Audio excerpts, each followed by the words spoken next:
مجھے یاد پڑتا ہے جب آپ کی گورنمنٹ آئی خان صاحب کی، تب آپ کے ایک انفارمیشن منسٹر ہوا کرتے تھے آن دی فلور آف دی ہاؤس، وہ بھی 10 سالہ پلان کی بات سنایا کرتے تھے کہ 10 سال کا پلان ہے، لیکن پلان تو وہ بھی ایگزیکیوٹ نہ ہوا تھا۔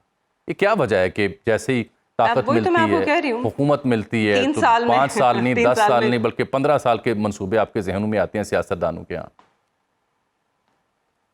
میرے خیال میں تو پارلیمنٹ کو یہ قانون سازی بھی کر دینی چاہیے ہے۔ ایک طرف مدت بڑھا رہے ہیں، دوسری طرف جو پارلیمنٹ کی مدت ہے نا اس کو کم کر دیں، 3 سال کر دیں، کیونکہ عوام ادارے سب تنگ آ جاتے ہیں حکومت سے، تو شاید this will create more continuity in our system.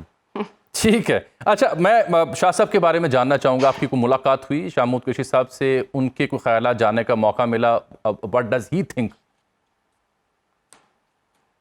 نہیں جی، میں لاہور شہر میں نہیں ہوں، آج ملاقات تھی، مگر میری ابھی تک کوئی بات نہیں ہوئی میرے خاندان سے کہ انہوں نے کوئی میسج دیا ہو، مگر میں گیس کر سکتی ہوں ان کا موقف پہلے دن سے یہی رہا ہے۔ آپ کو یاد ہوگا ایک انٹرویو تھا ان کا جس پہ ان سے پوچھا گیا تھا کہ what would you choose, and انہوں نے کہا تھا ہمیشہ جمہوریت، آلویز ڈیموکریسی۔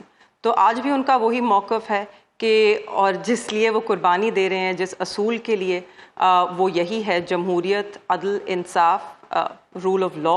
مہر بانو صاحب، زین قریشی صاحب کہاں ہیں؟ زین قریشی صاحب کہاں ہیں؟ کیا بنا ان کے شوکاز نوٹس کا؟ جی وہ یہیں پر ہیں، وہ آج میرے والد سے ملنے گئے تھے، انہوں نے شوکاز نوٹس کا جواب دیا ہے اور پارٹی کمیٹی تشکیل دے گی اور وہ فیصلہ کرے گی، اور ہم اس فیصلے کے پابند ہیں، پارٹی ڈسپلن کے پابند تھے، ہیں اور رہیں گے، اور جو بھی فیصلہ جماعت کرے گی اسے ہم سرہم تسلیم کریں گے۔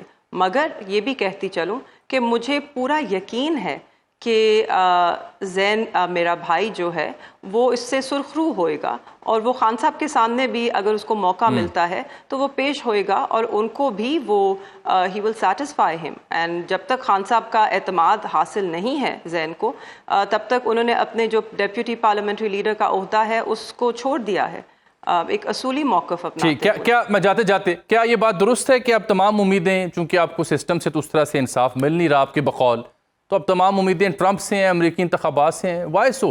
وہیں تو ہم نے کہا تھا کہ یہ سازش کرنے والے ہیں، حکومت بدلنے والے یہی ہیں، اب انہی سے ہم کہہ رہے ہیں ناٹ ایٹ آل، نہیں، ہاں بالکل وہاں سے امیدیں نہیں ہیں۔ دیکھیے آپ کو معلوم ہے بچہ یہاں کوئی نہیں ہے، صرف ایک صدر کے بننے سے پوری جو پالیسی شفٹ تو نہیں آ جاتی کسی ملک میں، ان کی اور بھی وجوہات ہیں، وہ ان کی اور پالیسی گولز ہیں جس کو مد نظر رکھ کے وہ ایکشن لیتے ہیں۔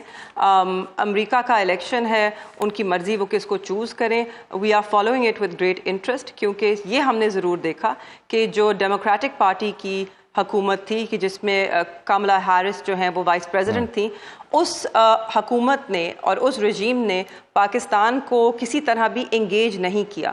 وہ اس وقت افغانستان سے جب the troops were pulling out، America was pulling out، تو انہوں نے تب بھی ہمارے ساتھ کسی قسم کی گفتگو نہیں کی، ہمیں لوپ میں نہیں لیا۔ تو تاریخی طور پہ دیکھا جائے تو جو ریپبلکن پارٹی ہے وہ جب بھی حکومت میں ہوتی ہے وہ ان کی پاکستان کے ساتھ انگیجمنٹ ذرا بہتر رہی ہے۔